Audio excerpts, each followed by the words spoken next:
الله حافظي الله ناصري الله حافظي মানে হইল আল্লাহ আমার সঙ্গে উপস্থিত আছেন। বলেন সুবহানাল্লাহ। আল্লাহ নাসিরি মানে হইল আল্লাহ আমাকে দেখতেছে। আল্লাহু মাই মানে হইল আল্লাহ আমার সঙ্গে আছে। ওয়া মাআকুম আইনামা কুনতুম আল্লাহ বলে বান্দা ফাইনামা তুওয়াল্লু ফাতাম্মা ওয়াজহুল্লাহ বান্দা তোমরা যেখানেই থাকো না কেন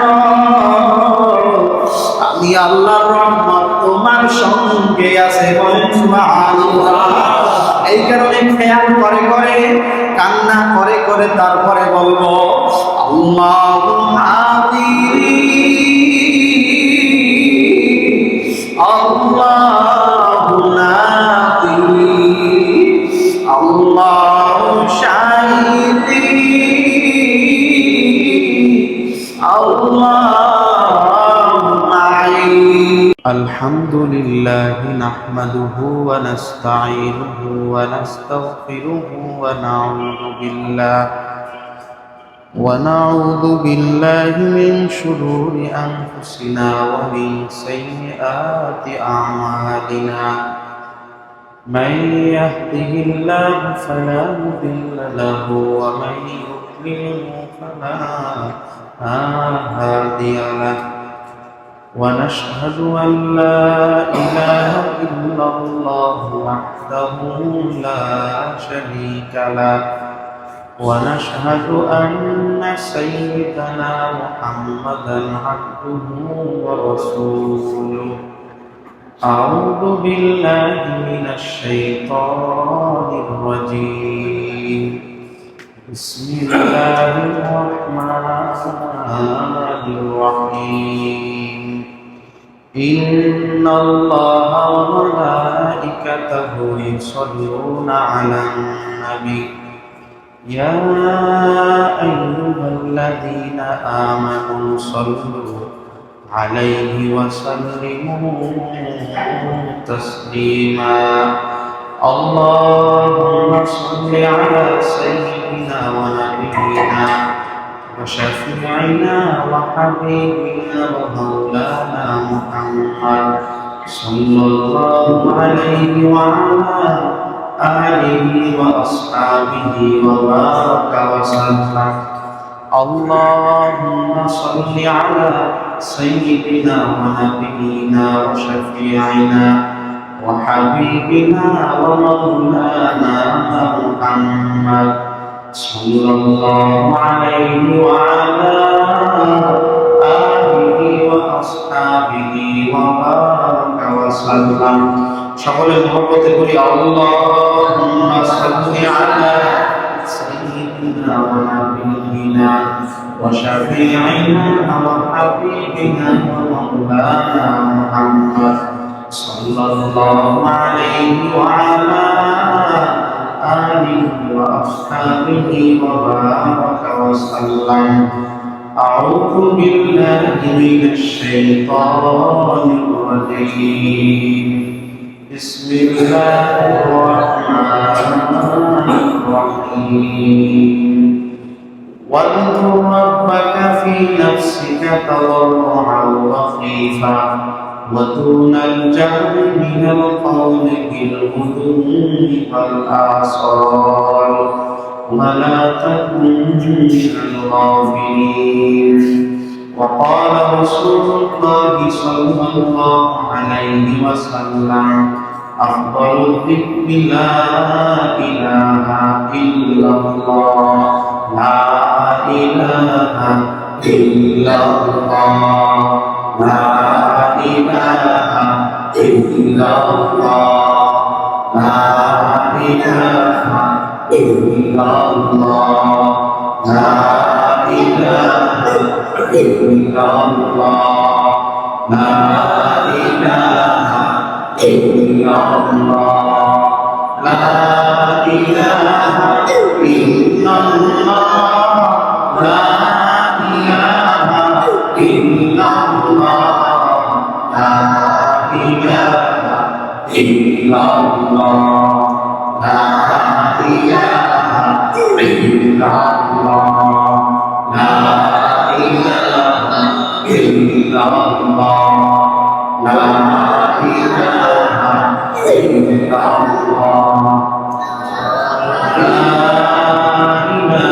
ইল্লাল্লাহ মুহাম্মাদুর রাসূলুল্লাহ সাল্লাল্লাহু আলাইহি ওয়াসাল্লাম। আলহামদুলিল্লাহ, আল্লাহ সুবহানাহু ওয়া তাআলা আপনাকে আমাকে সাপ্তাহিক হালকা জিকির এবং মুরাকাবার মজলিসে বসার তৌফিক দান করলেন। সেই মহান রব্বুল আলামিনের দরবারে শুকরের দিল থেকে বলি আলহামদুলিল্লাহ। আপনার আমার থেকে অনেক ভালো, চেহারায় সুন্দর, ধন সম্পদে বেশি, শক্তি বেশি, বংশ বড়, এইরকম মানুষ আছে না নাই? কিন্তু আল্লাহ তাআলা আপনাকে আমাকে তাদের মধ্য থেকে বাছাই করে মসজিদে আনলেন এবং বসাই রাখলেন বলে আলহামদুলিল্লাহ। একটা গাড়ির ড্রাইভার চালক তার মালিককে নিয়ে গাড়ি দিয়ে যাচ্ছেন, পথিমধ্যে মাগরিবের আযান হয়ে গেল। মাগরিবের আযান হওয়ার পর ওই ড্রাইভার বলতেছে, মালিক আমাকে 3 রাকাত নামাজ পড়ার সুযোগ দেন। মালিক ধমক স্বরে বলল, যাও তাড়াতাড়ি আসবা। ড্রাইভার 3 রাকাত পড়ার পরে চিন্তা করলো আর 2 রাকাত সুন্নত করে দিই। ড্রাইভার যখন সুন্নত করতেছে 2 মিনিট সময় বেশি হয়ে গেল। মসজিদের সামনে বাহিরে রাস্তা বরাবর দরজা বরাবর আইসা মালিক ধমক দিয়ে বলতেছে, এই গোলামের বাচ্চা গোলাম, তুই এখনো কেন মসজিদ থেকে বের হসে? তখন তোকে কে মসজিদের মধ্যে আটকায় রাখলো? এতক্ষণ কে তোরে আটকায় রাখছে? তখন গাড়ির ড্রাইভার বলতেছে যে আল্লাহ আপনাকে মসজিদে ঢুকতে দিচ্ছে না, সেই আল্লাহ আমার মতো গোলামকে মসজিদ থেকে বের হইতে দিচ্ছে। সুবহানাল্লাহ। এই কারণে নিঃসন্দেহে আল্লাহ তাআলার নিয়ামত বড় নিয়ামত যে আল্লাহ তাআলা আপনাকে আমাকে অতি দুর্বল হওয়া সত্ত্বেও আল্লাহর ঘর, এই ঘরে হাজিরা দেওয়ার তৌফিক দান করলেন বলে আলহামদুলিল্লাহ।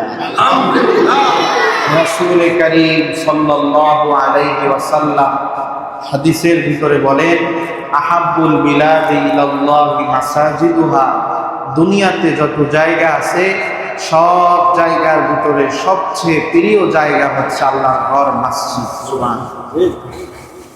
সেই মসজিদে আপনাকে আমাকে আল্লাহ তাআলা বসার তৌফিক দান করেছে। তারপরে দুনিয়ার ভিতরে জান্নাতের বাগানে বসার তৌফিক দান করেছে। আলহামদুলিল্লাহ। দুনিয়াতে যদি জান্নাতের বাগান থেকে থাকে সেটা হচ্ছে হালকায় জিকির। সেটা কি? হালকায় জিকির। অন্য হাদিসে রাসূল বলছেন, ইলমের মজলিস, এইটা তো একটা ইলমের মজলিস, ঠিক না? এটা তো ইলমের মজলিস কিনা? কারণ এইখান থেকে আমরা অনেক ইলম শিখি। আমরা এখান থেকে কি শিখতেছি? প্রত্যেক সপ্তাহে কমপক্ষে 2-3টা করে হাদিস শুনতেছি কিনা? আমাদের জ্ঞানের ভিতরে জ্ঞানের খাজানা বাড়তেছে কিনা? বাড়তেছে। যদিও মনে রাখতে পারি আর না পারি, শুনতেছি। এটা ইলমের মজলিস। আবার এটা জিকিরেরও মজলিস, আবার এটা মসজিদ। তো জান্নাতের বাগান দুনিয়াতে 3টা। কয়টা? 3টা। একটা হলো মসজিদ, আর একটা হলো ইলমের মজলিস, আর একটা হলো জিকিরের মজলিস। তো আমরা যেখানে বসছি এইটা মসজিদও, আবার ইলমেরও মজলিস, আবার জিকিরেরও মজলিস। সুবহানাল্লাহ। মানে 3টা ফজিলত একসাথে আল্লাহ তাআলা দিয়ে দিয়েছে। সুবহানাল্লাহ। আমরা যদি মসজিদে না বইসা অন্য কারো ঘরে বসতাম, এই হালকা বসাইতাম, তাহলে আমরা মসজিদের যে ফজিলত সেটা পাইতাম না। আবার এখানে যদি ইলম চর্চা না করতাম ওটাও পাইতাম না, শুধু জিকির করতাম, বয়ান টয়ান না করে খালি জিকির, তাহলে জিকির পাইতাম। কিন্তু এখানে ইলম বয়ানের মাধ্যমে ইলম শেখা হচ্ছে, আবার জিকির করা হচ্ছে, আবার মসজিদ, মানে নূরের উপর নূর, সোনায় সোহাগা। এখানে খুশি না বেজা? এই কারণে রাসূল করিম সাল্লাল্লাহু আলাইহি ওয়াসাল্লাম হাদিসের ভিতরে বলছেন, ইদা মারারতুম বিরিয়াদিল জান্নাতি ফারতাউ, হে আমার উম্মতেরা, তোমরা যখন দুনিয়াতে জান্নাতের বাগানের পাশ দিয়ে অতিক্রম করো, তখন তোমরা সেই জান্নাতের বাগানের ভিতরে একটু বিচরণ করো। সুবহানাল্লাহ। তখন সাহাবায়ে কেরাম বললেন, কিলা ইয়া রাসূলুল্লাহ ওয়া মা রিয়াদুল জান্নাহ, দুনিয়াতে জান্নাতের বাগান কি? আল্লাহ রাসূল বললেন, হালাকুদ যিকির, দুনিয়াতে জান্নাতের বাগান হইল জিকিরের হালকা। সুবহানাল্লাহ। হালকা কাকে বলে আজকে শিখে রাখি। এই যে আমরা প্রতি সপ্তাহে বসি না গোলয়ে, এই জিকিরের জন্যই তো বসি। এক সপ্তাহের ব্যাটারি চার্জ দেওয়ার জন্যই তো বসি। আজকে থেকে নিয়ে আগামী বৃহস্পতিবার পর্যন্ত যাতে ব্যাটারিটা কি থাকে, চার্জ থাকে। আপনাদের কি অবস্থা থাকে জানি না, তবে আমি এখান থেকে যাওয়ার পর থেকে আরো কয়েকটা মসজিদে যাই, কিন্তু এই মসজিদের কথা খেয়াল থাকে, মনে আসে, প্রতিদিন একবার কমপক্ষে মনে আসে যে হালকাই জিকির। এই যে আপনাদের চেহারাগুলো ভাসে, যারা নিয়মিত আসে, আমার অন্তরের ভিতরে ভাসে। তাহলে এইটাই তো হাদিস বলতেছি সামনে। এখানে অনেকে, আমি আসছি পশ্চিমপাড় থেকে, অনেক দূর দূরান্ত থেকে আসে, তো বলে যে এই দুনিয়াতে জান্নাতের বাগান হচ্ছে হালাকুল যিকির, জিকিরের হালকা। সুবহানাল্লাহ। রাসূল করিম সাল্লাল্লাহু আলাইহি ওয়াসাল্লামের বিখ্যাত সাহাবী, নাম তার আবু হুরায়রা রাদিয়াল্লাহু তাআলা আনহু, তার থেকে বর্ণনা। রাসূল বলেন, قال رسول الله صلى الله عليه وسلم إن لله تعالى ملائكة يطوفون في الطرق। আল্লাহ রাসূল সাল্লাল্লাহু আলাইহি ওয়াসাল্লাম বলে, দুনিয়াতে আল্লাহ তাআলার অনেকগুলো ফেরেশতারা তারা রাস্তা দিয়ে ঘুরতে থাকে। ইয়ালতামিসুনা আহলা যিকির, তারা দুনিয়াতে ঘুইরা ঘুইরা জিকিরকারীদেরকে তালাশ করতে থাকে। বলেন না সুবহানাল্লাহ।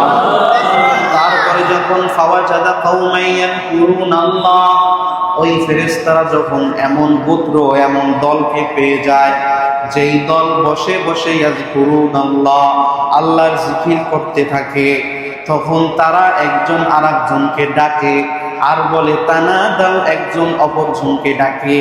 এক ফেরেশতা অন্য ফেরেশতাকে ডাকে আর বলে হালুম্মু ইলা হাজাতিকুম, তোমাদের উদ্দেশ্যর দিকে তোমরা আসো। মানে তোমরা জিকিরকারীদেরকে তালাশ করতেছো, আমি তো জিকিরকারীদের দল পেয়ে গেছি, তোমরাও আইসা দেখো। বলেন সুবহানাল্লাহ। তারপর সেই ফেরেশতারা চলে আসে।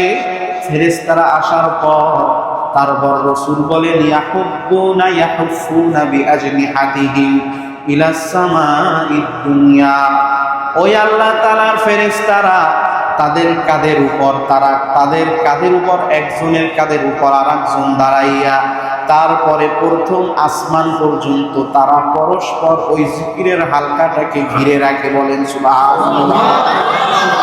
সায়াহুফুনা বিআজনিহাতিহিম মানে ব্যাখ্যার মধ্যে লেখেন ইয়াদুনুনা বিআজনিহাতিহিম হাওলা যাকিরিনা ইলাস সামাঈদ দুনিয়া, তারা ওই জিকিরকারীদের নিকটবর্তী হয়ে যায়। হাত্তা ইয়াল্লাউ বাইনাহুম ওয়া বাইনাস সামাঈদ দুনিয়া, এরপর জিকিরকারীদের মজলিসটাকে ঘিরা রাখা একজনের কাঁধের উপর আরেকজন দাঁড়াইয়া এইভাবে আল্লাহর আকাশ পর্যন্ত চলে যায়। বলেন না সুবহানাল্লাহ। তারপর ফায়াসআলুহুম রাব্বুহুম, তারপর তাদেরকে তাদের রব, আমাদের রব আল্লাহ, ওই আল্লাহ জিজ্ঞাসা করে ফেরেশতাদেরকে, ওহুয়া আলামু, আল্লাহ তো সব জানে, কিন্তু তারপরেও জিজ্ঞেস করে, মা ইয়াকুলু ইবাদি, আমার বান্দারা জিকিরের মধ্যে কি বলে। বলেন না সুবহানাল্লাহ। অন্য বর্ণনায় আসছে আল্লাহ তাআলা ফেরেশতাদেরকে বলে, মিন আইনা জিতু, ও আমার ফেরেশতারা তোমরা কোথা থেকে আসছো। বলেন সুবহানাল্লাহ। আল্লাহ কি জানে কি জানে না যে ফেরেশতারা কোথা থেকে আসছে? তারপরেও বলে মিন আইনা জিতুম, তোমরা কোথা থেকে আসছো।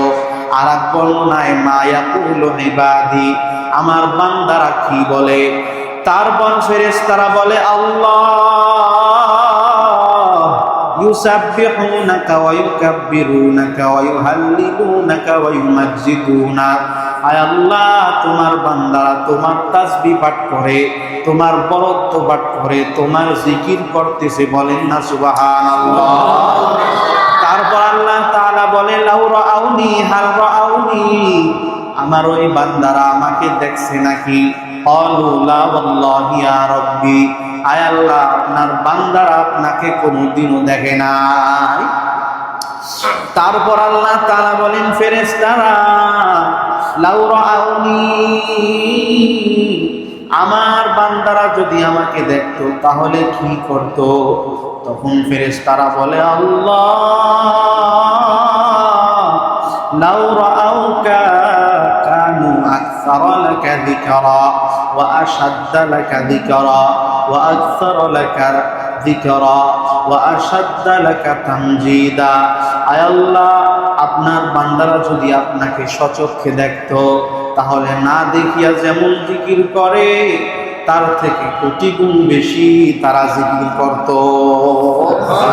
তারপর আল্লাহ তাআলা বলে ফেরেশতারা মাযা ইয়াসআলুন, আমার ওই বান্দারা জিকিরের মজমার মধ্যে বৈশা কি চায়, আমার নিকট তারা কি চায়?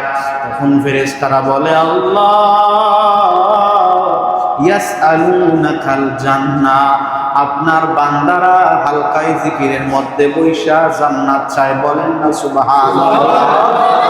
তারপর আল্লাহ তাআলা বলে ফেরেশতারা লাউ রাআউহা, তারা কি আমার জান্নাত দেখছে নাকি? হাল রাআউহা, তারা কি আমার জান্নাত দেখছে নাকি?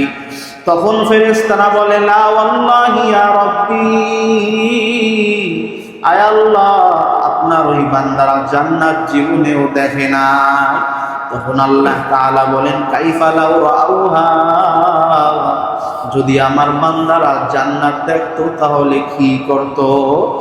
তখন ফেরেশতারা বলে আল্লাহ লাউ রাআউহা, যদি আপনার বান্দারা জান্নাত দুই চোখ দিয়া দেখতো তাহলে কানু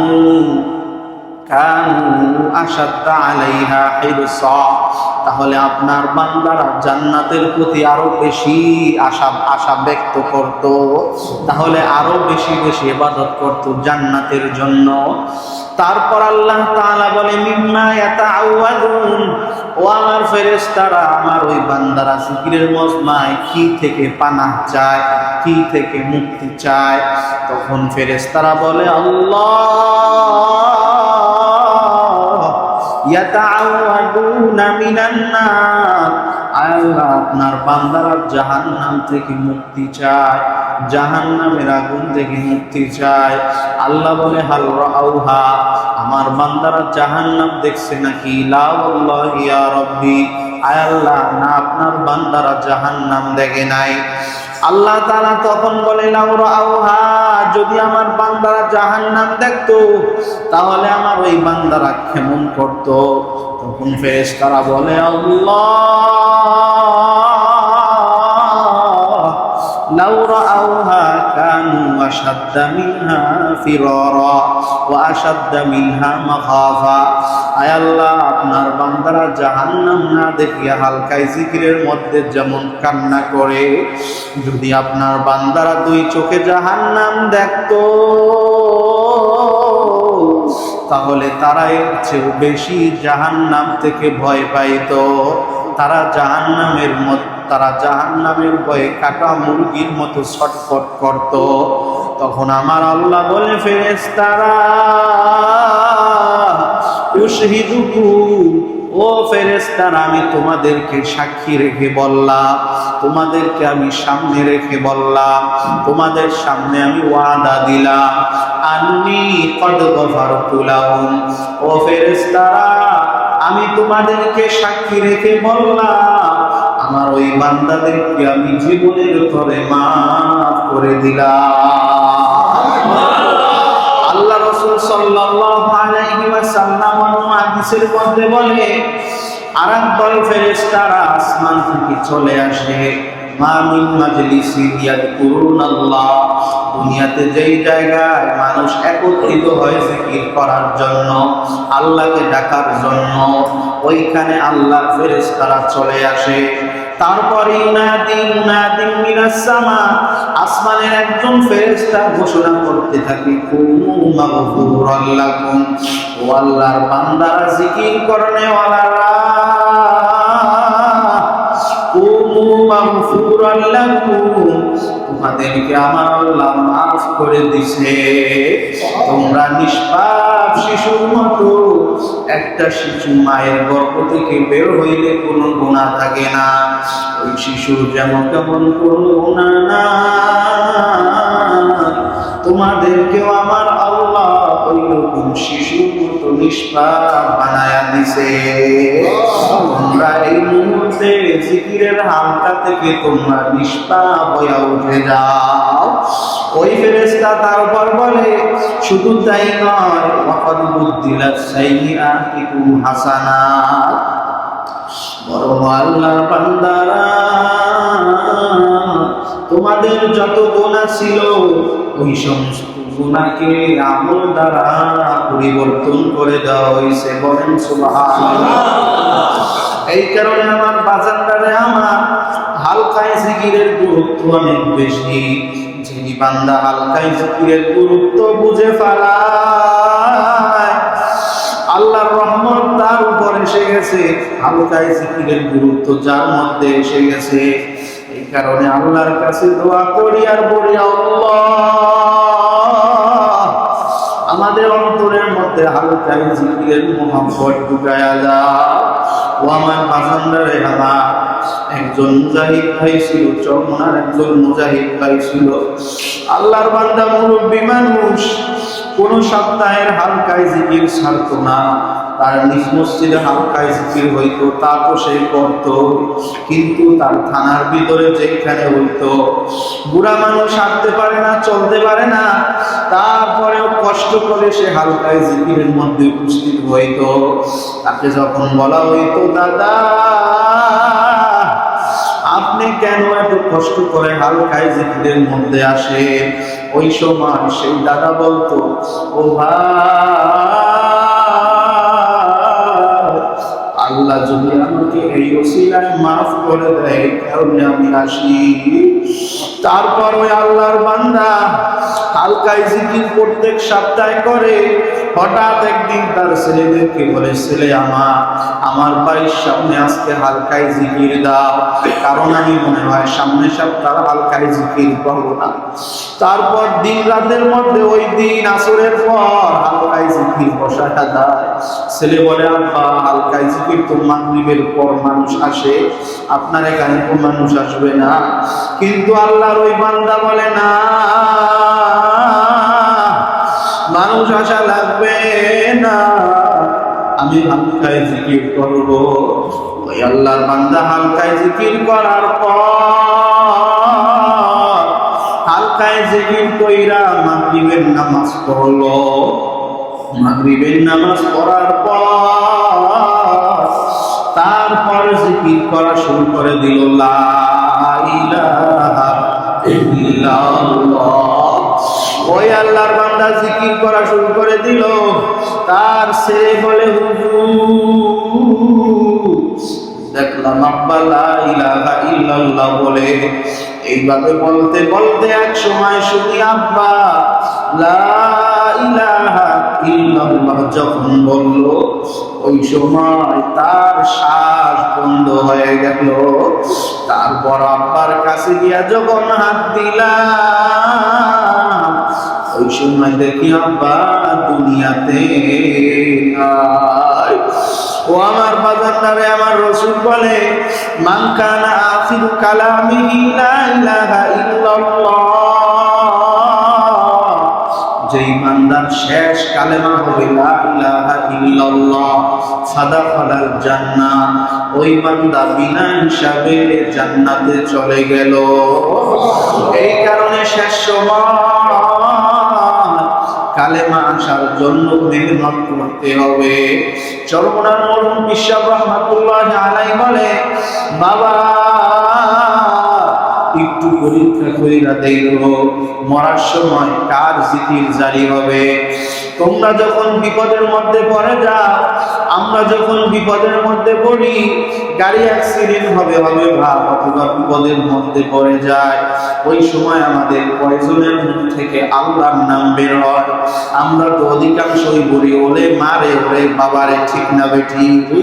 কয়জনের মুখ থেকে ওই সময় আল্লাহর নাম বের হয়?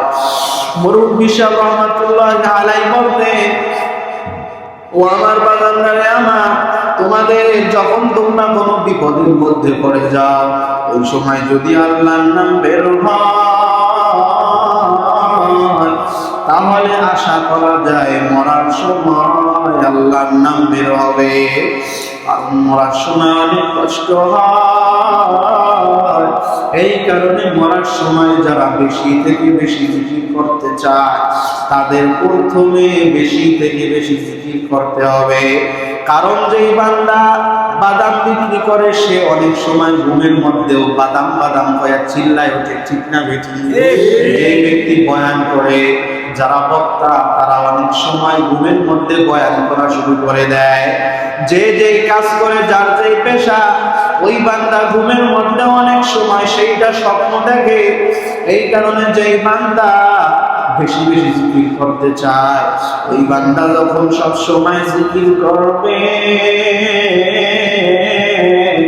আল্লাহ চাহে তো ওই বান্দার ঘুমের মধ্যেও জিকির জারি হয়ে যাবে। আর যখন ঘুমের মধ্যে জিকির চলবে, তাহলে আশা করা যায় ওই বান্দার মরার সময় জিকির নসিব হবে।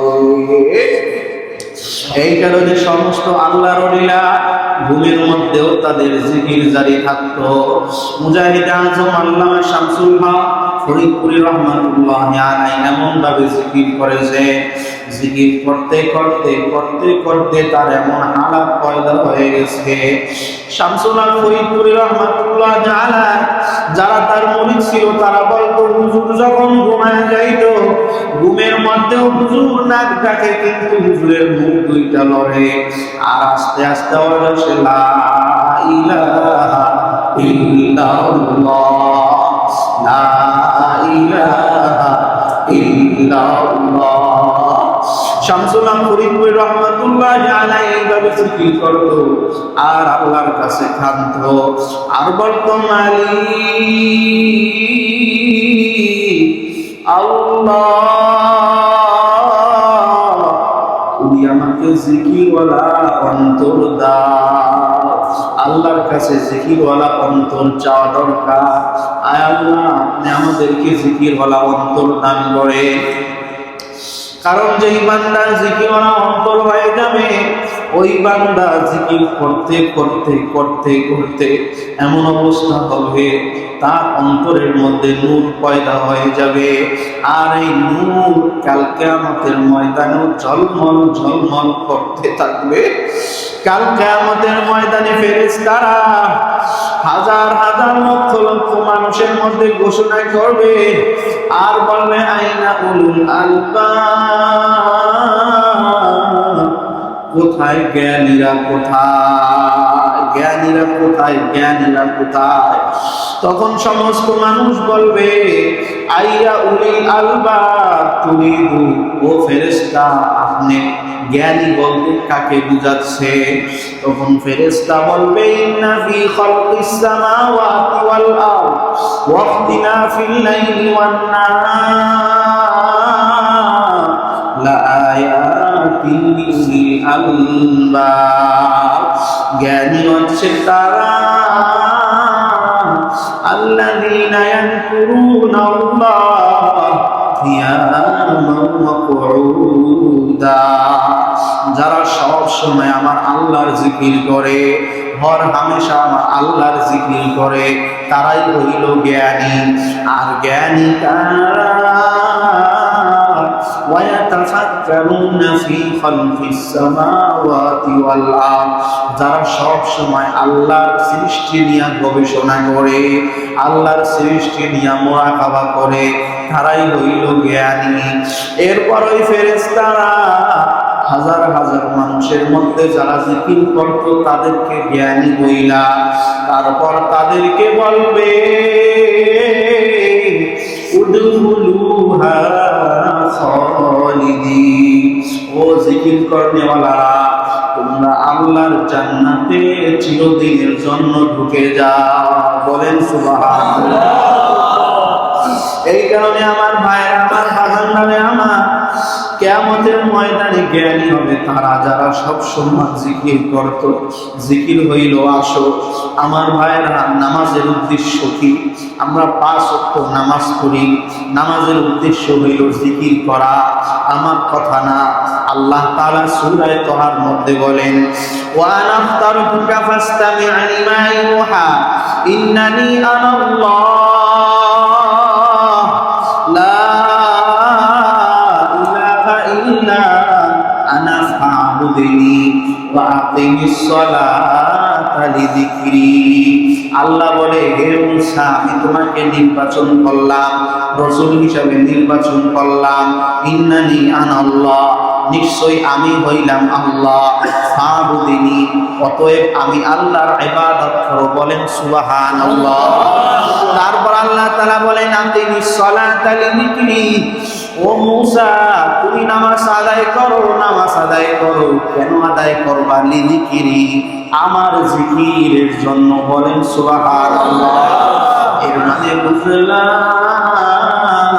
নামাজের উদ্দেশ্য হইল জিকির করা। বলেন সুবহানাল্লাহ।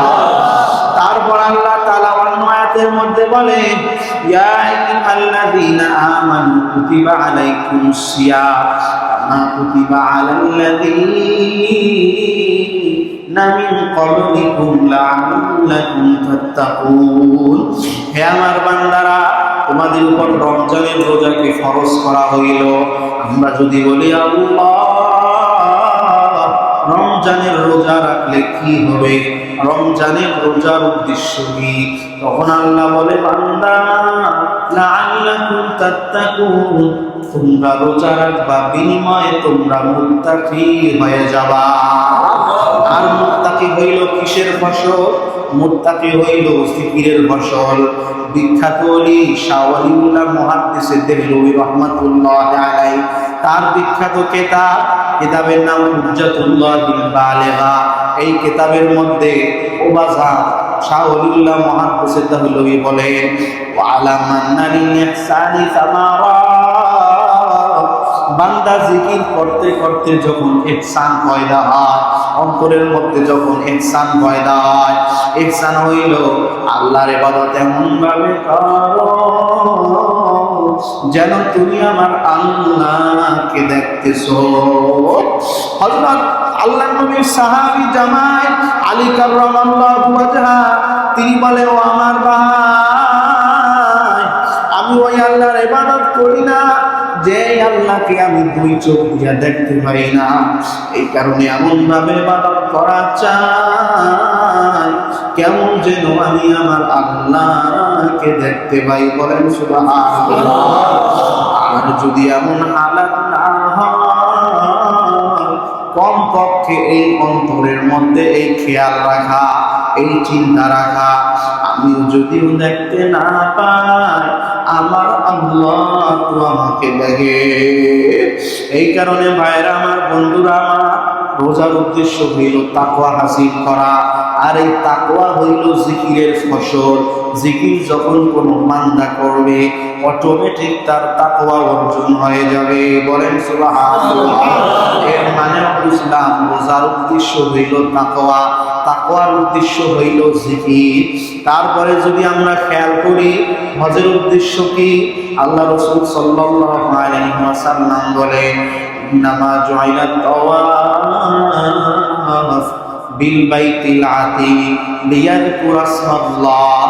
আল্লাহ তাআলা কাবা ঘরকে যে আমরা তাওয়াফ করি, 7টা তাওয়াফ করি, চক্কর দেই, আল্লাহ রাসূল বলে, আমার উম্মত কাবা ঘরে তাওয়াফটা বানানো হয়েছে যাতে করে আল্লাহর জিকির হয়। বলেন সুবহানাল্লাহ। কারণ বান্দা যখন আল্লাহর ঘর তাওয়াফ করে তখন প্রথমবার বলে লাব্বাইক লাব্বাইক আল্লাহুম্মা লাব্বাইক লাব্বাইক লা শারীকা লাক লাব্বাইক ইন্নাল হামদা ওয়ান নি'মাতা লাকা ওয়াল মুলক লা শারীকা লাক লাব্বাইক। ও আমার বাজান, লাব্বাইক মানে আল্লাহ, তোমার গুনাহগার বান্দা তোমার দরবারে হাজির। একটু খেয়াল করি, আপনি আমি যদি এই চর গোপালপুর থেকে কাবা শরীফে যাই, যাওয়ার পর যদি আল্লাহকে বলি আল্লাহ লাব্বাইক আল্লাহুম্মা লাব্বাইক, ও আমার মাওলা তোমার বান্দা তোমার দরবারে হাজির, তখন আমার আল্লাহ আসমান থেকে বলে লাব্বাইকা ইয়া আব্দি, হে আমার বান্দা বলো আমি তোমার কাছে হাজির। বলেন সুবহানাল্লাহ। আল্লাহ তাআলা তো আপনাকে আমাকে দেওয়ার জন্য তৈয়ার, কিন্তু আপনি আমি চাইতে পারি না। এই কারণে যখন কোনো বান্দা জিকির বেশি বেশি করবে, হাদিসের ভিতরে আসছে যখন কোনো বান্দা জিকির করবে, জিকিরকারীদের জন্য জান্নাতের মধ্যে ফেরেশতারা বালাখানা বড় বড় বিল্ডিং তৈরি করতে থাকে। বলেন সুবহানাল্লাহ।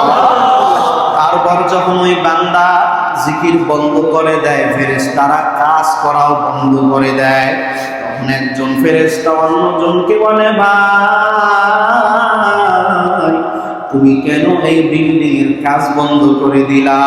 তখন ওই ফেরেশতা বলে আমি বন্ধ করলাম কারণ বিল্ডিং করার টাকা পয়সা পুঁজি আমার কাছে না, ওই পুঁজি হইল ওই বান্দা দুনিয়ায় থাইকা জিকির করবে, অটোমেটিক ওই বিল্ডিং তৈয়ার হইতে থাকবে। বলেন সুবহানাল্লাহ।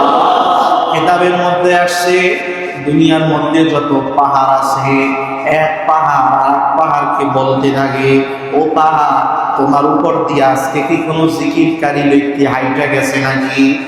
তারপর যখন ওই পাহাড় বলে আমার উপর দিয়ে আজকে একজন জিকিরকার নেওয়ালা ব্যক্তি হাইটা গেছে, তখন ওই পাহাড় শুইনা তার মুখটা খুশি হয়ে যায়, সে তখন খুশি হয়ে যায়। আর যখন শুনে না আজকে কোন জিকির করনেওয়ালা ব্যক্তি হাইটা যায় না, তখন পাহাড় কষ্ট পায়। বলেন সুবহানাল্লাহ। এই কারণে আমার বান্দারে, আমার বান্দা যখন জিকির বেশি বেশি করবে তখন তার ইহসানের দৌলত নসিব হয়ে যাবে। আর ইহসান যখন কোনো বান্দার আল্লাহু আকবার আল্লাহু আকবার, যখন কোনো বান্দার অন্তরের মধ্যে ইহসান পয়দা হয়ে যাবে, তখন আল্লাহ চায় তো ওই বান্দার চেয়ে সফল কাম আর দুনিয়ায় নাই। বলেন সুবহানাল্লাহ। এই কারণে আমরা দোয়া করা দরকার, আল্লাহ আপনি আমাদেরকে ইহসানের দৌলত দান করেন। বলেন না আমিন। আবার বলেন আমিন। আমার ভাইয়েরা, আমার বন্ধুরা, কাল কিয়ামতের ময়দানে 7 শ্রেণীর মানুষকে আল্লাহ আরশের নিচে ছায়া দিবেন। সুবহানাল্লাহ। সাবাতুন ইউযিল্লুহুমুল্লাহু ইয়াওমা লা যিল্লা ইল্লা যিল্লুহু। কাল কিয়ামতের ময়দানে 7 ধরনের ব্যক্তিকে আল্লাহ আরশের নিচে ছায়া দিবেন। ইয়াওমা লা যিল্লা ইল্লা যিল্লুহু। কিয়ামতের ময়দানে ওই ছায়া ছাড়া আর কোনো ছায়া থাকবে না। হাদিসের মধ্যে আসছে কাল কিয়ামতের ময়দানে যখন যেই বান্দার যেই পরিমাণ আমল থাকবে, যেই বান্দার যেই পরিমাণ গুনাহ থাকবে, ওই বান্দার হাসর নাসর ওই রকম হবে। কোন বান্দা হাসরের ময়দানে ঘামাইতে ঘামাইতে তার হাঁটু পরিমাণ পর্যন্ত পানি হয়ে যাইবে, কোন বান্দার মাজা পর্যন্ত পানি হবে, কোন বান্দার বুক পর্যন্ত পানি হবে, কোন বান্দার মুখ পর্যন্ত পানি হবে, কোন বান্দার মাথা পর্যন্ত পানি হবে, আবার কোন বান্দার মাথার উপরে পানি চলে যাবে। ওই বান্দা তখন ঘামের সাগরে হাবুডুবু খাইতে থাকবে। ওই ময়দান অনেক কঠিন হবে। ওই ময়দানে আল্লাহর ছায়া ছাড়া আর কোন ছায়া থাকবে না। ওই ছায়া 7 শ্রেণীর ব্যক্তির জন্য। তার মধ্যে 1 নম্বর ব্যক্তি আল ইমামুল আদিল, ন্যায়পরায়ণ বাদশাহ, ন্যায়পরায়ণ নেতা, যেই নেতা দুনিয়াতে মানুষের সঙ্গে ভালো ব্যবহার করে, ইনসাফ করে, ওই নেতাকে আল্লাহ তাআলা সেই ছায়া দিবে। বলেন সুবহানাল্লাহ। 2 নম্বর, শাবুন নাশা ফি ইবাদাতিল্লাহ, ওই যুবক, যেই যুবক তার যৌবন কালটা ইবাদতের মধ্য দিয়া কাটাইছে।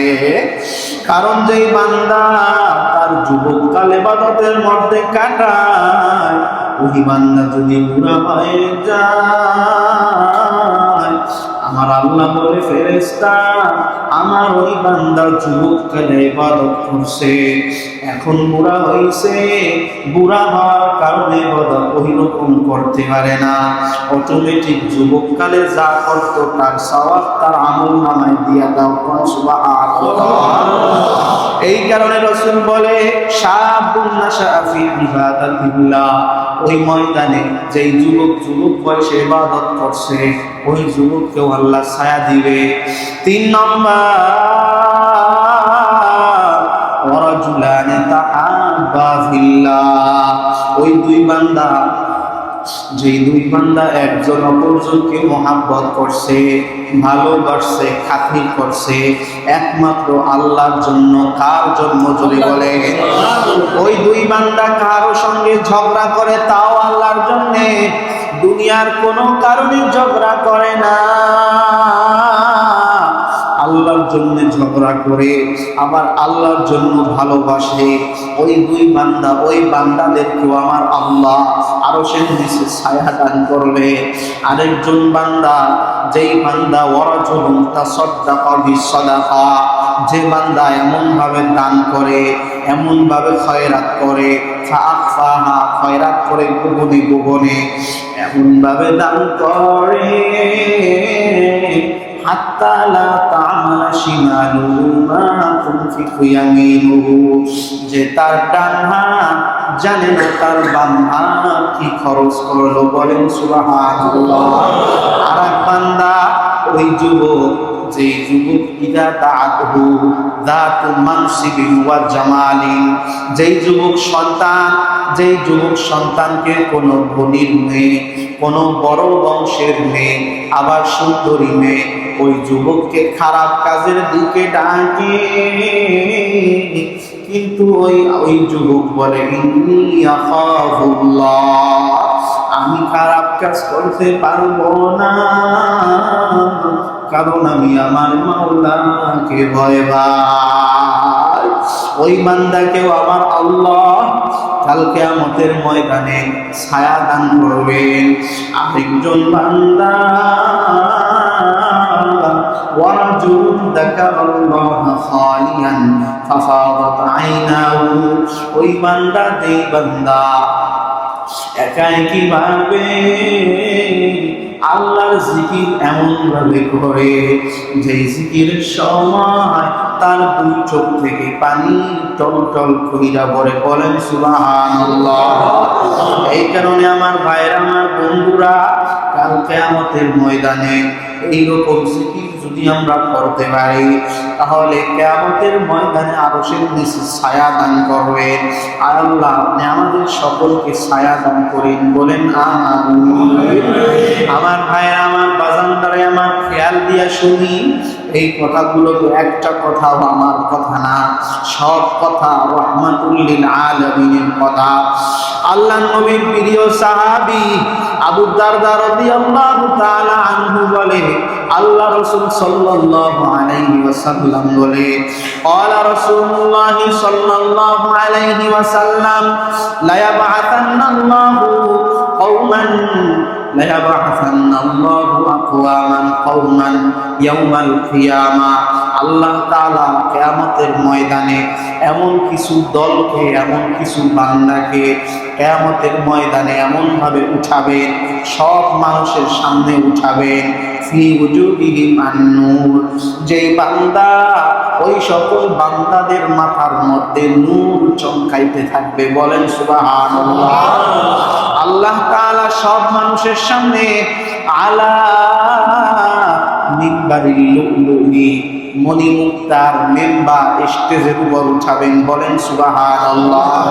বাজানরে আমার, মণিমুক্তা কাকে বলা হয়? মণিমুক্তা সাগরের তলদেশে ঝিনুকের ভিতরে থাকে, ওইগুলা ডুবুরিরা অনেক কষ্ট করে ওঠা, যার দাম স্বর্ণ থেকে কোটি কোটি গুণ বেশি। ও আমার বাজান, কাল কিয়ামতের ময়দানে আমার আল্লাহ ওই সমস্ত বান্দাদেরকে ওই সময় কাল কিয়ামতের ময়দানে সবার সামনে ওই মণিমুক্তার স্টেজের মধ্যে তাদেরকে দাঁড় করাবেন। তারপর একজন সাহাবী বললেন, ইয়া রাসূলুল্লাহ হুল্লিহিম লানা নারিফু, ও আল্লাহর রাসূল, ওই সমস্ত বান্দারা কারা যাদেরকে চেহারার মধ্যে নূর থাকবে, আবার মণিমুক্তার স্টেজে উঠাবে, অন্য কাউকে উঠাবে না, ওই বান্দারা কারা আমাদেরকে একটু বলেন যাতে আমরা চিনতে পারি। আল্লাহ রাসূল তখন বললেন, আমার সাহাবারা হুমুল মুতাহাব্বুনা ফিল্লাহ, ওই সমস্ত বান্দা হইল তারা যারা পরস্পরে একজন অপরজনকে আমার আল্লাহর জন্য ভালোবাসে, বলেন সুবহানাল্লাহ। এই কারণে আমার ভাইয়েরা, আমার বন্ধুরা, আমরা যারা এখানে আছি একজন অপরজনকে ভালোবাসবো কার জন্য? বলে আল্লাহর জন্য। দুনিয়ার কোনো স্বার্থের কারণে কারো সঙ্গে ঝগড়া করব না। যদি আমরা তাই করতে পারি তাহলে কাল কিয়ামতের ময়দানে আপনাকে আমার আল্লাহ ওই স্টেজের মধ্যে উঠাই দেবে, বলেন সুবহানাল্লাহ। তারপর রাসূল আরো ব্যাখ্যা করলেন, ওই সমস্ত বান্দারা কারা যারা ইজতামাউ মিন কওমিন শাত্তা ওয়া বিলাদিন শাত্তা ইয়াযকুরুনাল্লাহ, ওই সমস্ত বান্দা হইল তারা যারা পরস্পর আল্লাহর জন্য মহাব্বত করে। শুধু তাই নয়, তারা বিভিন্ন গ্রাম থেকে, বিভিন্ন গোত্র থেকে একসাথে হয়। কেন একসাথে হয়? আমার আল্লাহর জিকির করার জন্য, বলেন সুবহানাল্লাহ। এই কারণে আমার বাজানরে আমার, আমরা এখানে বসছি কার জন্য? বলেন কেন বসছি? জিকিরের জন্য, ঠিক না বেঠি? এই কারণে আল্লাহ চাহে তো আল্লাহ চাহে কাল কিয়ামতের ময়দানে আমাদেরকে আল্লাহ যেন ওই ওসিলায় মাফ করে দেয়, বলেন আমিন। আমার বাজানরে আমার, একটু খেয়াল করি, এই জিকির যখন বেশি বেশি করব তখন কান্নাওয়ালা চক্ষু হয়ে যাবে। আর কান্নাওয়ালা চক্ষু যেই বান্দার হবে আল্লাহ চাহে তো ওই বান্দা কামিয়াব হয়ে যাবে, ওই বান্দার ভাগ্য খুলে যাবে। কারণ আল্লাহ রাসূল বলে, মান বাকা মিন খাশিয়াতিল্লাহ হারামাল্লাহু তিলকাল আইনা আলান নার। কারণ যেই বান্দা আল্লাহর ভয়ে কান্না করবে, জিকির করার সময় কান্না করবে, আর কি করবে? ওয়ায়াতাফাক্কারুনা ফি খালকিস সামাওয়াতি ওয়াল আরদ, আর আল্লাহর সৃষ্টি নিয়ে চিন্তা করবে, আল্লাহর মাখলুকাত নিয়ে চিন্তা করবে, আর কান্না করবে। ওই বান্দার জন্য আমার আল্লাহ তার জন্য জাহান্নামের আগুন হারাম করে দিবে। এই কারণে আমার বাজানরে আমার, বেশি থেকে বেশি জিকির করা লাগবে। প্রত্যেকটা আল্লাহর ওলি মরা পর্যন্ত জিকির করে গেছে। এই কারণে আল্লামা জালালউদ্দিন রুমি রহমাতুল্লাহি আলাইহি বলেন, যখন আমি রুমি আল্লাহর জিকির যখন বেশি থেকে বেশি করি, ওই সময় আমার মনে হয় যেন আমার পুরা শরীরটা মধুর নহর হয়ে গেছে, বলেন সুবহানাল্লাহ। আল্লামা রুমি রহমাতুল্লাহি আলাইহি বলে, নামে উঁচু বজবানম নিরাওয়াজ, আর বলে আজ আসান জুয়ে শাওয়াজ। আল্লামা রুমি রহমাতুল্লাহি আলাইহি বলে, ও দুনিয়ার মানুষ, তোমরা যদি জানতা যে আল্লাহর জিকিরের মধ্যে কি মজা, তাহলে তোমরা সব সময় আল্লাহর জিকির করতা। जिक्र से किया मजा है जाकिरों से पूछियो, जिक्र से क्या मजा है जाकिरों से पूछियो, शाखियों से क्या मजा है बुलबुलों से पूछियो। এই কারণে বাজান্নায় আমার জিকির বেশি থেকে বেশি বেশি করা যায়। মুসা আলাইহিস সালাতু ওয়াস সালাম একদিন রাস্তা দিয়ে হাঁটতে যায়, প্রতিমধ্যে দেখে আল্লাহর একজন বান্দা, সে আল্লাহকে ডাকে আর বলে, একজন রাখাল আল্লাহকে ডাকে আর বলে, মালিক তোমাকে যদি আমি পাইতাম আমি তোমাকে আদর করতাম, ও আমার মালিক তোমাকে যদি আমি পাইতাম তোমার চুলগুলো আমি আশ্রয় দিতাম, তোমাকে যদি আমি পাইতাম তাহলে আমার বকরির দুধ দহন করিয়া তোমাকে খাওয়াইতাম। আল্লামা জালালউদ্দিন রুমি রাহমাতুল্লাহি আলাইহি মারিফে মুসলিমি কিতাবের ভিতরে এই ঘটনা উল্লেখ করে। এরপর জামানার নবী মূসা এই সময় রাস্তা দিয়া হাইটা যায়, যাওয়ার সময় যখন এই কথাগুলো শুনল, জামানার নবী মূসা বলে, আহাম্মক হে বোকা, আমার আল্লাহ তোমার মতো খায় নাকি? আমার আল্লাহ তোমার মতো খায় নাকি? আমার আল্লাহ কি তোমার মতো হাত পাও আছে নাকি? তুই কি কথা বললি? তুই তো শিরক করলি। এইভাবে যখন নবী মূসা ধমক দেয়া শুরু করলো, এইবার রাখাল এক লাফ দিয়া জঙ্গলের মধ্যে চলে গেল। মূসা নবী আর পাইতেছে না। তৎক্ষণাৎ আল্লাহ তাআলা জিবরাইলের মাধ্যমে ওহী পাঠায়া দিল, ওহী আমর সুয়ে মূসা জুদা বান্দায়ে মারা চেনা কর দি জুদা তু বড়ায় ফসল কর নামদি তু বড়ায় ফসল কর আমদি মে বড়ায় ফসল কর আমদি। আল্লাহ তাআলা তখন বলে, নবী মূসা আমার ওই পাগল বান্দা আমাকে চিনে, কিন্তু এলেম কালাম ওইরকম না, গ্রাম্য মানুষ লেখাপড়া করে না, যার কারণে ভুলভাল বলতেছিল।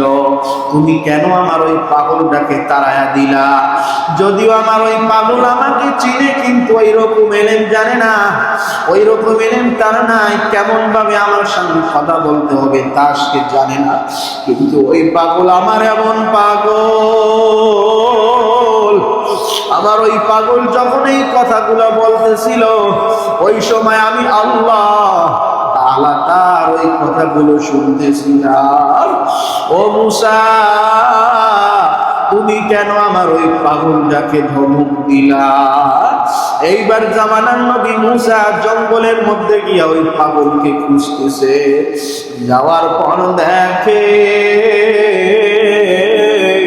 ওই পাগলটা জঙ্গলের মধ্যে গিয়া আল্লাহ আল্লাহ বলে চিৎকার করতেছে। বলেন সুবহানাল্লাহ। এই কারণে আমার বাজান্নারে আমার আল্লাহর জিকির যখন বেশি বেশি করব, তখন অন্তরের মধ্যে নূর পয়দা হবে, তখন আল্লাহর মারিফাত অন্তরের মধ্যে চলে আসবে। এই কারণে বাংলাদেশের বিখ্যাত বুজুর্গ শামসুল হক ফরিদপুরি রাহমাতুল্লাহি আলাইহি মাঝে মাঝে জঙ্গলের মধ্যে গিয়া কান্নাকাটি করতেন। বলেন সুবহানাল্লাহ। আমার বাজানদারে আমার চিন্তা করি, শামসুল হক ফরিদপুরি রাহমাতুল্লাহি আলাইহি তখন মাদ্রাসায়ও যান নাই, তখন স্কুলে পড়ালেখা করে। কিন্তু স্কুলে থাকার পর তারপরেও আমার আল্লাহকে কেমন ভাবে চিনছে, যে জঙ্গলের মধ্যে গিয়া কোরআন শরীফ বুকে নিয়ে জঙ্গলে গিয়া সেজদায় পড়ে আল্লাহর দরবারে কাঁদতে, যার কারণে আমার আল্লাহ পরবর্তী সময় শামসুল হক ফরিদপুরিকে বড় আলেম বানায়া দিছে, বড় আল্লাহর কুতুব বানায়া দিছে। এই কারণে আমার বাজানদারে আমার আল্লাহর কাছে দোয়া করি, আল্লাহ আমাদেরকে আপনি জিকিরওয়ালা অন্তর দান করেন, আর আমাদেরকে কান্নাওয়ালা অন্তর দান করেন। আমার বাজানদারে আমার একটু খেয়াল করি, আপনি আমি যখন জিকির করব তখন আল্লাহ চাহে তো মরার সময় জিকির নসিব হয়ে যাবে। হাদিসের মধ্যে আসছে, তাফসীরের মধ্যে আসছে, যখন কোনো বান্দার মরার সময় হয়ে যায় তখন আসমানের ফেরেশতারা আইসা সালাম দেয় আর বলে আসসালামু আলাইকুম ইয়া ওলি আল্লাহ, হে আল্লাহর ওলি তোমার প্রতি আল্লাহর সালাম। বলেন সুবহানাল্লাহ। ওই সময় বান্দা দুনিয়ার কোনো খেয়াল করে না। অনেক মানুষ বাপ মারা যাওয়ার সময় জামাই এসে বলে আব্বা আমি আপনার বড় জামাই, কিন্তু ওই জামাই তো বুঝে না যে আমার আব্বা তো এখন কি কষ্টে আছে। কারণ যদি কোনো বান্দা ইমানদার হয় তাহলে ওই সময় ফেরেশতারা তাকে সালাম দেওয়ার পর ওই বান্দাকে বলে বান্দা আমরা আল্লাহর ফেরেশতা তোমার জান কবজ করার জন্য আসছি। তারপর ওই আল্লাহর বান্দা ভয় পেয়ে যায়। তারপর ফেরেশতারা সান্ত্বনা দেয় আর বলে ভয় না, আল্লাহ তাখাফু ওয়ালা তাহজানু, কোনো ভয় না, কোনো চিন্তা নাই, কারণ তোমার মাওলা তোমার প্রতি খুশি। বলেন সুবহানাল্লাহ। ফেরেশতারা যখন এই কথা বলে ওই সময় ওই বান্দার অন্তরটা খুশি হয়ে যায়। এরপর ওই বান্দার রূহটা কবজ করে নিয়ে যায়। আল্লাহ রাসূল সাল্লাল্লাহু আলাইহি ওয়াসাল্লাম বলে কোন নেককার বান্দার জান যখন কবজ হয় তখন কেমন সহজ হয়। একটা পিঁপড়া কামড় দিলে যেমন কষ্ট এর চেয়েও কম কষ্ট হয়। বলেন সুবহানাল্লাহ।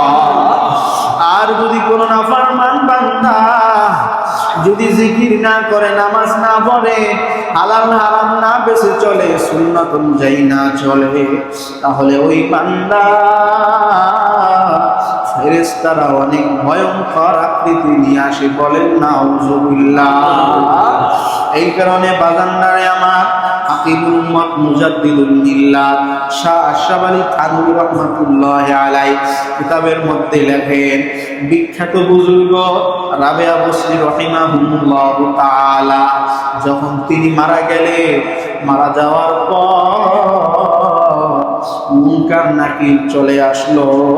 আর আমার বাজানদারে আমার মুনকার নাকির সব সময় কবরে আসে ভয়ঙ্কর আকৃতি নিয়া, কুৎসিত আকৃতি নিয়া। মুনকার নাকির যখন চলে আসলো, আসার পর যখন বলল মার রব্বুকা, তোমার রব কে? এইবার রাবেয়া বসরি এইটা কেমনে জানলাম? আরেকজন বিখ্যাত বুজুর্গ কাশফের মাধ্যমে এইটা জানছে। ওয়াল কাশফু ওয়াল কারামাতু আউলিয়া ও হাক্কুন। এরপর রাবেয়া বসরি রাহিমাহুল্লাহু তাআলা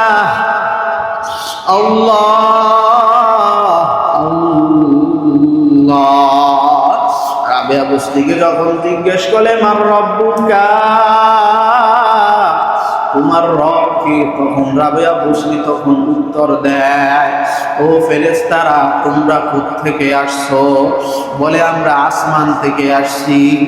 বলে তোমরা আসমান থেকে আসছো, জমিন থেকে প্রথম আসমান 500 বছরের রাস্তা, এত দূরত্ব আসার পরেও তোমরা আল্লাহকে বলো না, তোমরা সেই আল্লাহর কথা আমাকে জিজ্ঞাসা করতেছ।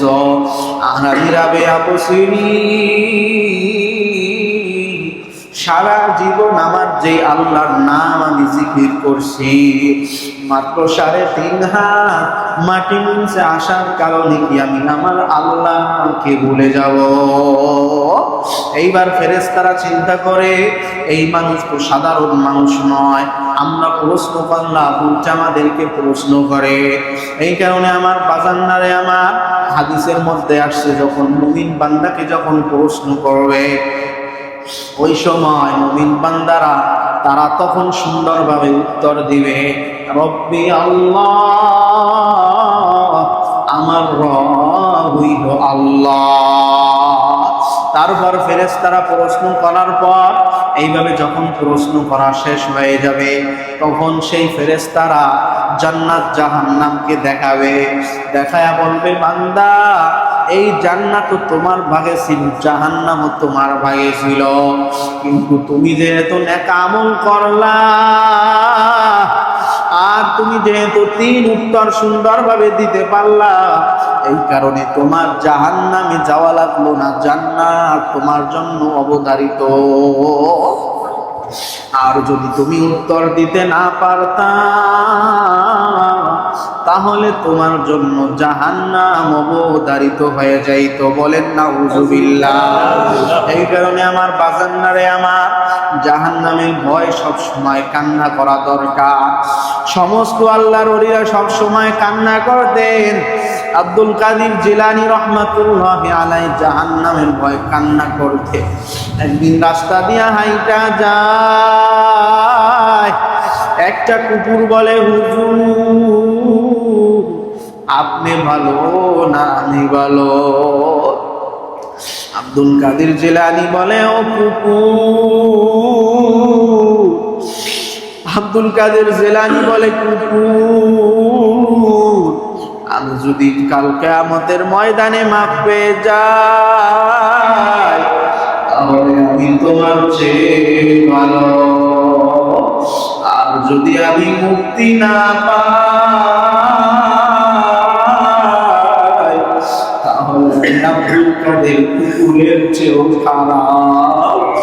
এইভাবে আব্দুল কাদের জিলানী রাহমাতুল্লাহি আলাইহি সব সময় কান্না করতে। আমার বাজানদারে আমার তাবলীগ জামাতের প্রতিষ্ঠাতা হযরত ইলিয়াস রাহমাতুল্লাহি আলাইহি সারা জীবন কান্না করে গেছে আর বলতেন, মালিক ওই অন্ধকার কেমনে কেমনে থাকবো, ওই অন্ধকার কবরে কেমনে থাকবো।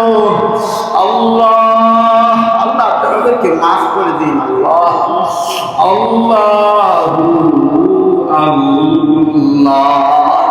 বাজান্নায় আমার ভারতবর্ষের একজন বুজুর্গ শাহ আব্দুর রহিম দেহলভী রাহমাতুল্লাহি আলাইহি, শাহ ওলিউল্লাহ মুহাদ্দিস দেহলভীর বাবা আব্দুর রহিম দেহলভী রাহমাতুল্লাহি আলাইহি নামাজ পড়ার জন্য বাড়ি থেকে মসজিদে রওনা হয়ে গেছে। মসজিদে রওনা হওয়ার পর পথিমধ্যে দেখে কাদা। এইবার আব্দুর রহিম দেহলভী রাহমাতুল্লাহি আলাইহি খেয়াল করলেন, আমার গায়ে যদি কাদা লাগে হয়তো শরীর নাপাক হয়ে যাইতে পারে। এই কারণে উনি ওই কাদার উপর দিয়া না গিয়ে ভালো জায়গা দিয়া যাওয়ার জন্য রেডি হইলেন। এই মুহূর্তে দেখেন একটা কুকুর আইসা গেছে। ওই কুকুরটা কাদা দিয়া না গিয়া ওই ভালো জায়গা দিয়া যাওয়া শুরু করলেন। এইবার আব্দুর রহিম দেহলভী রাহমাতুল্লাহি আলাইহি ওই কুকুরকে জায়গা না দিয়া তিনি আগে আগে যাওয়া যখন শুরু করলেন, আল্লাহ আল্লাহ আল্লাহর কুদরতে তখন কুকুরের জবান খুলে গেল। কুকুর তখন বলে, আব্দুর রহিম তুমি কি তোমাকে মরার আগে একটা কুকুর থেকে ভালো মনে করো নাকি?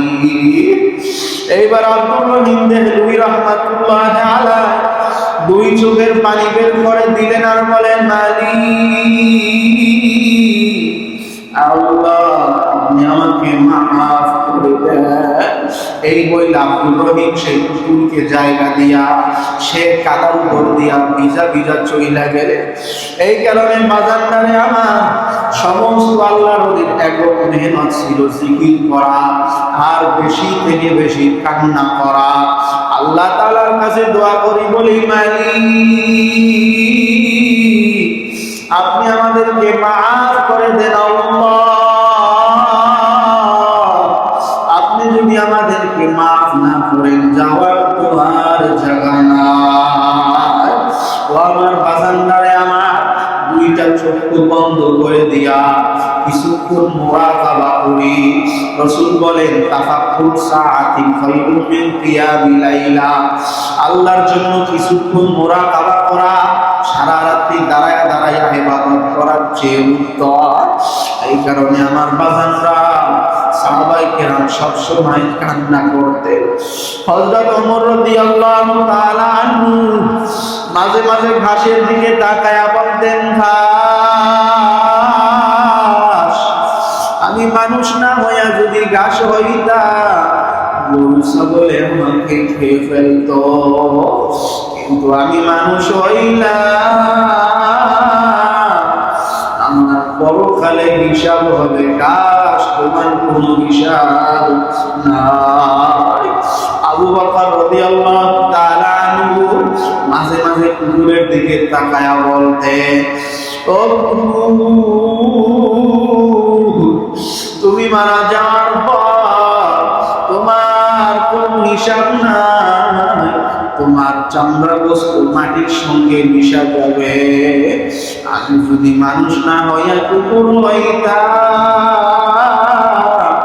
আমার কোনো হিসাব হইত না। এই কারণে আমার বাগানদারে আমার একটু দেখি দুইটা চোখের পানি বের করতে পারি নাকি। আল্লাহ কোরআনের কারিমের মধ্যে বলে, ইন্না মিনাল হিজারতি লামা ইয়াতাফাজ্জারু মিনহুল আনহার। আল্লাহ বলে, বান্দা দুনিয়াতে তোমাদের সামনে অনেক পাহাড়ের মধ্যে পাথর আছে, ওই পাথররাও তো আমার ভয়ে কান্না করে, আমার ভয়ে কান্না করতে করতে সেই পাথর থেকে ঝর্ণা প্রবাহিত হয়। তোমাদের অন্তরটা কি পাথরের চেয়েও শক্ত হয়ে গেল নাকি? আল্লাহ আল্লাহ, আমার বাজারে আমার একটু খেয়াল করার চিন্তা করি। একটা পাথর আল্লাহ জামানার নবী মুসা করতেছে, দেখে পাথর কান্না করে। জামানার নবী মুসা বলে, পাথর তুমি কেন কান্না করো? পাথর বলে, নবী মুসা আল্লাহ বলছে পাথর দিয়া নাকি জাহান্নামে আগুন জ্বালানো হবে, এই কারণে আমি কান্না করি। এইবার জামানার নবী মুসা আল্লাহর কাছে গেলেন, আল্লাহ তাআলার কাছে যখন বললেন, তখন আল্লাহ বলে, নবী মুসা তুমি পাথরকে বলবা তোমাকে জাহান্নামে দিবে না, তোমার জন্য আমার আল্লাহ জান্নাত দান করবে। জামানার নবী মুসা প্রতিমধ্যে যখন পাথরকে সংবাদ দিলেন, এইবার পাথর আগের থেকেও বেশি কান্না করে। জামানার নবী মুসা বলে, পাথর তুমি এখন কেন কান্না করো? তোমাকে তো আমার আল্লাহ জান্নাত দিয়ে দিয়েছে। পাথর বলে, হুজুর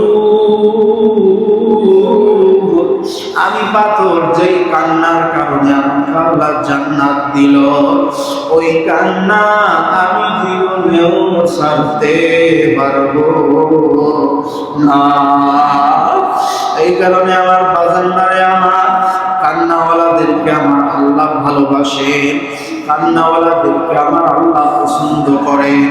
আল্লাহ রাসূল বললেন, বাকাও তোমরা কান্না করবা, ইল্লাম তাবকু যদি কান্না না আসে ফাতাবাকু কান্নার বান করো। আমার ভাইরা, আমার বন্ধুরা, এই কারণে একটু চোখের পানি ফালানোর চেষ্টা করি। আল্লাহ আল্লাহ আল্লাহ। মরুন চরনার বিশ্ব রহমাতুল্লাহ আলাইহি বলতেন, বাজার আমি ফজলুল করিম মারা যাওয়ার পর তোমরা যদি আমার কবরের মধ্যে ফুলের বাগান বানায়া দাও, ফুলের মালা গাইতা গাইতা যদি কবরে লাগায়া দাও, আর আমার আল্লাহ যদি আমাকে মাফ না করে, তাহলে আমার ফুলের মালা দিয়া কোনো লাভ নাই। আর তোমরা যদি আমার খবরটাকে জুতার মালা পরায়া দাও, আর আমার আল্লাহ যদি আমাকে মাফ করে দেয়,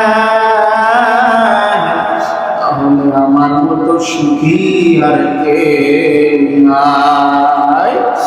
আল্লাহ আল্লাহ আল্লাহ, কান্নাওয়ালা চক্ষু দান করেন আল্লাহ। আল্লাহ আমার সঙ্গে মুরব্বী যারা বসে আছে তাদেরকে কবুল করেন আল্লাহ। প্রত্যেককে আপনি জাফের বানিয়ে দেন আল্লাহ। আল্লাহ জিকিরের মোহাব্বত অন্তরের মধ্যে ঢুকায়া দেন আল্লাহ। জিকিরের মোহাব্বত অন্তরের মধ্যে ঢুকায়া দেন আল্লাহ। আমার ভাষাটারে জিকির মোহাব্বত যখন অন্তরে ঢুকে যাবে আল্লাহ চাহে তো কামিয়াব হয়ে যাব। আবাজানদারে আমার কক্সবাজারের একজন মুরব্বী, তিনি সব সময় আল্লাহর একজন দরবারে পড়ে থাকতো। বুড়া মানুষ, খানা নাই দানা নাই, সব সময় পড়ে থাকতো আর সব সময় জিকির করতো আর বলতো আল্লাহ, সব সময় জিকির করতো। হঠাৎ করে একদিন ওই মুরব্বী মানুষ আশপাশের মানুষ কি বলে, আমি আর বাঁচবো না, আমার মরার সময় বানায় আসছে। তারপর একদিন হয়ে গেল, সব মানুষ বলে কো আপনি তো বললেন মারা যাবেন, মারা তো যাচ্ছে না।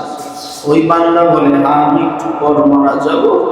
এরপর সবাই দেখো ওই বান্দা জিকির করে, সাহারিও খাইলো, সাহারি খাওয়ার পর নামাজ পড়লো, নামাজ পড়ার পর জিকির করে আর বলে আল্লাহ। এইভাবে জিকির করতে করতে ওই অবস্থায় মারা গেল। বলেন সুবহানাল্লাহ। এই কারণে আমার বাজানদারে আমার ওই রকম হালাত যদি পাইতে চায় তাহলে সবসময় জিকির করতে হবে। অনেক আল্লাহর বান্দারা আছে জিকির করে আর চোখ দিয়া পানি ঝরে আর মালিককে বলে মালিক তুমি যদি আমাকে মাফ না করো আমি কোথায় যাব? বাজান্নারে আমার আপনি আর আমি যদি আজকে মারা যাই আপনার আমার কি অবস্থা হয়ে যাবে? দুনিয়ার রং তামাশা শেষ হয়ে যাবে। আপনি আর আমি আজকেও তো মারা যাইতে পারি। প্রত্যেক দিন কত মানুষ মারা যায়। গত সপ্তাহে একজন যুবক সন্তান হঠাৎ করে ঘুমাইল, ঘুমের মধ্যে সে মারা গেল।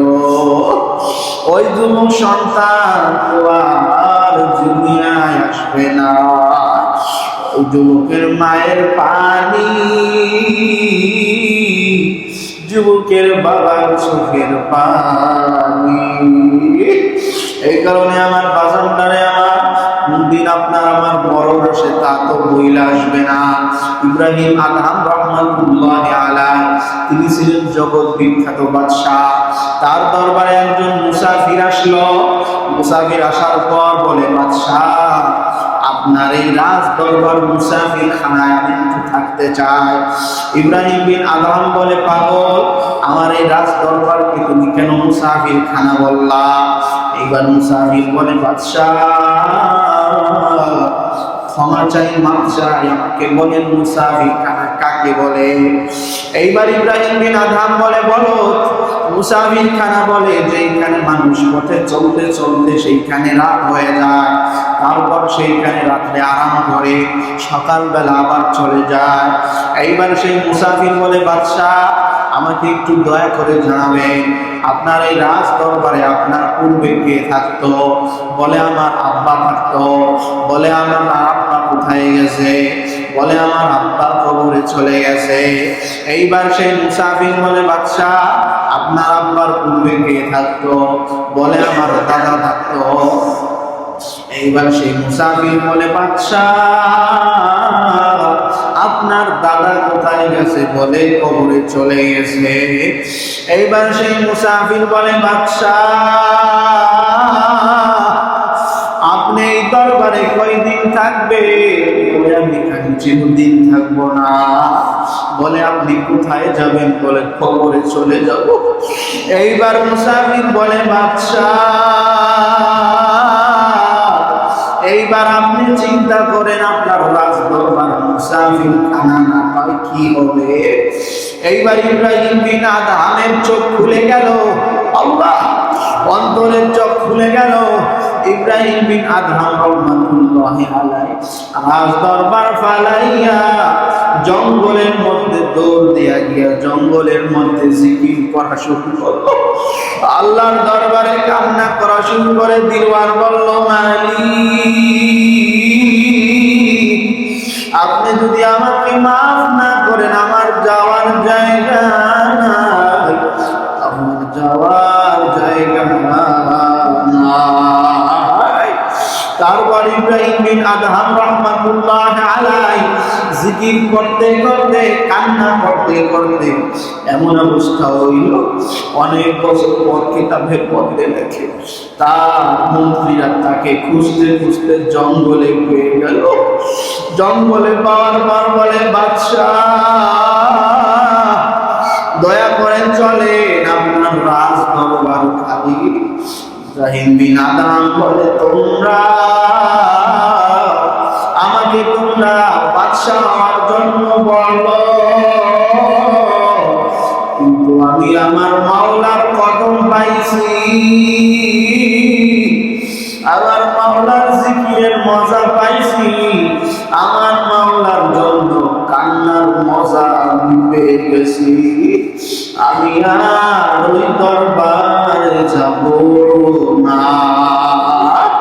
এই কারণে আমার বাজানদারে, আমার আল্লাহর জিকির যখন করব মাঝে মাঝে কান্না করার চেষ্টা করব। উজানিকারী ইব্রাহিম রাহমাতুল্লাহি আলাইহি সব সময় জিকির করতেন আর কান্না করতেন আর বলতেন, মালিক, ওই কবরে কেমনে আমি থাকবো? ওসমান আফফান রাদিয়াল্লাহু তাআলা আনহু কবরের কাছে গেলেন কান্না করতে। সাহাবায়ে কেরাম বলে, ওসমান তাদকুরুল জান্নাতা ওয়ান নার, ওসমান তুমি কবরের কাছে গেলেই কান্না করো, জান্নাত জাহান্নামের আলোচনা যখন করো তখন তুমি কান্না করো না, কিন্তু কবরের কাছে গেলে তুমি কান্না করো কেন? ওসমান বলে,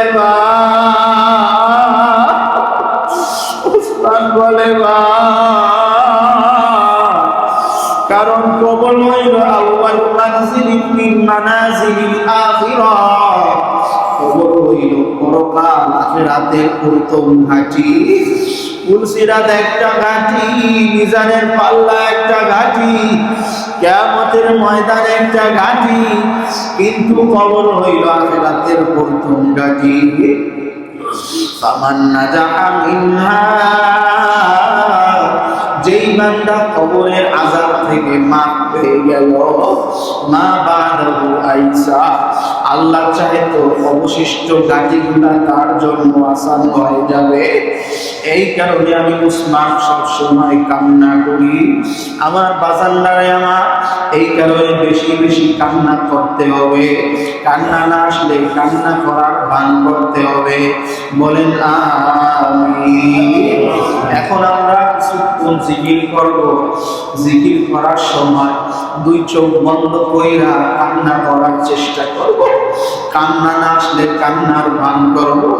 আমি তো হাদিস শুনাই দিলাম, যেই বান্দা জিকির করতে করতে কান্না করবে কাল কিয়ামতের ময়দানে আল্লাহর আরশের নিচে তাকে ছায়া দান করবে। এই কারণে কান্না মাখা সুরে জিকির করার চেষ্টা করব। এখন আমরা কয়েকবার ইস্তেগফার করি। আস্তাগফিরুল্লাহ,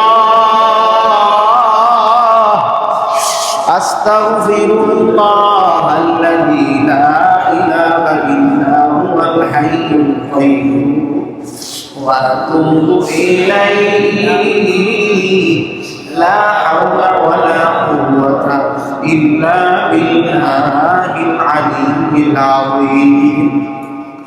আস্তাগফিরুল্লাহ আল্লাযী লা ইলাহা ইল্লা হুয়াল হাইয়ুল কাইয়্যুম লা হাওলা ওয়ালা কুওয়াতা ইল্লা বিল্লাহিল আলিয়্যিল আযীম। আস্তাগফিরুল্লাহ আল্লাযী লা